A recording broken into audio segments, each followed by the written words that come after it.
चाणक्य के सर्वश्रेष्ठ अनमोल विचार। चाणक्य नीति संपूर्ण अध्याय 12।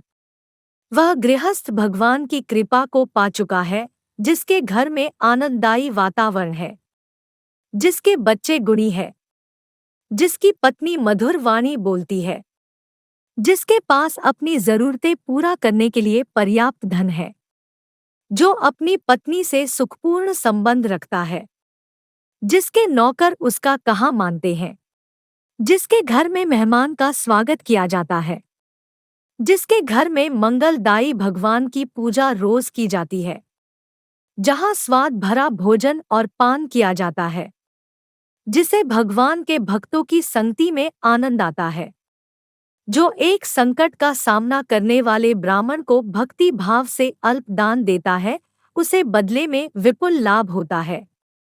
वे लोग जो इस दुनिया में सुखी है, जो अपने संबंधियों के प्रति उदार है, अनजाने लोगों के प्रति सहृदय है, अच्छे लोगों के प्रति प्रेम भाव रखते हैं, नीच लोगों से धूर्तता पूर्ण व्यवहार करते हैं, विद्वानों से कुछ नहीं छुपाते, दुश्मनों के सामने साहस दिखाते हैं, बड़ों के प्रति विनम्र और पत्नी के प्रति सख्त है। अरे लोमड़ी, उस व्यक्ति के शरीर को तुरंत छोड़ दे जिसके हाथों ने कोई दान नहीं दिया, जिसके कानों ने कोई विद्या ग्रहण नहीं की, जिसके आँखों ने भगवान का सच्चा भक्त नहीं देखा, जिसके पाँव कभी तीर्थ क्षेत्रों में नहीं गए, जिसने अधर्म के मार्ग से कमाए हुए धन से अपना पेट भरा और जिसने बिना मतलब ही अपना सर ऊंचा उठा रखा है। अरे लोमड़ी, उसे मत खा, नहीं तो तू दूषित हो जाएगी। धिक्कार है उन्हें जिन्हें भगवान श्री कृष्ण, जो माँ यशोदा के लाडले हैं, उनके चरण कमलों में कोई भक्ति नहीं। मृदंग की ध्वनि धिक तम करके ऐसे लोगों का धिक्कार करती है। बसंत ऋतु क्या करेगी यदि बांस पर पत्ते नहीं आते? सूर्य का क्या दोष यदि उल्लू दिन में देख नहीं सकता? बादलों का क्या दोष यदि बारिश की बूंदें चातक पक्षी की चोंच में नहीं गिरती? उसे कोई कैसे बदल सकता है जो किसी के मूल में है? एक दुष्ट के मन में सद्गुणों का उदय हो सकता है यदि वह एक भक्त से सत्संग करता है, लेकिन दुष्ट का संग करने से भक्त दूषित नहीं होता। जमीन पर जो फूल गिरता है उससे धरती सुगंधित होती है, लेकिन पुष्प को धरती की गंध नहीं लगती। उसका सही में कल्याण हो जाता है जिसे भक्त के दर्शन होते हैं। भक्त में तुरंत शुद्ध करने की क्षमता है। पवित्र क्षेत्र में तो लंबे समय के संपर्क से शुद्धि होती है। एक अजनबी ने एक ब्राह्मण से पूछा, बताइए इस शहर में महान क्या है? ब्राह्मण ने जवाब दिया कि खजूर के पेड़ का समूह महान है। अजनबी ने सवाल किया कि यहाँ दानी कौन है? जवाब मिला कि वह धोबी जो सुबह कपड़े ले जाता है और शाम को लौटाता है। प्रश्न हुआ, यहाँ सबसे काबिल कौन है? जवाब मिला, यहाँ हर कोई दूसरे का द्रव्य और दारा हरण करने में काबिल है। प्रश्न हुआ कि आप ऐसी जगह रह कैसे लेते हो? जवाब मिला कि जैसे एक कीड़ा एक दुर्गंध युक्त जगह पर रहता है। वह घर जहाँ ब्राह्मणों के चरण कमल को धोया नहीं जाता, जहाँ वैदिक मंत्रों का जोर से उच्चारण नहीं होता और जहाँ भगवान को और पितरों को भोग नहीं लगाया जाता, वह घर एक श्मशान है। सत्य मेरी माता है, आध्यात्मिक ज्ञान मेरा पिता है, धर्माचरण मेरा बंधु है, दया मेरा मित्र है, भीतर की शांति मेरी पत्नी है, क्षमा मेरा पुत्र है। मेरे परिवार में ये 6 लोग हैं। हमारे शरीर नश्वर है। धन में तो कोई स्थायी भाव नहीं है। मृत्यु हरदम हमारे निकट है, इसीलिए हमें तुरंत पुण्य कर्म करने चाहिए।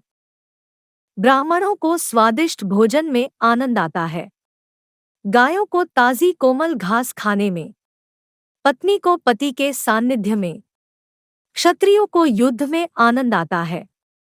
जो दूसरे के पत्नी को अपनी माता मानता है, दूसरे को धन को मिट्टी का ढेला, दूसरे के सुख दोह को अपने सुख दोहक, उसी को सही दृष्टि प्राप्त है और वही विद्वान है।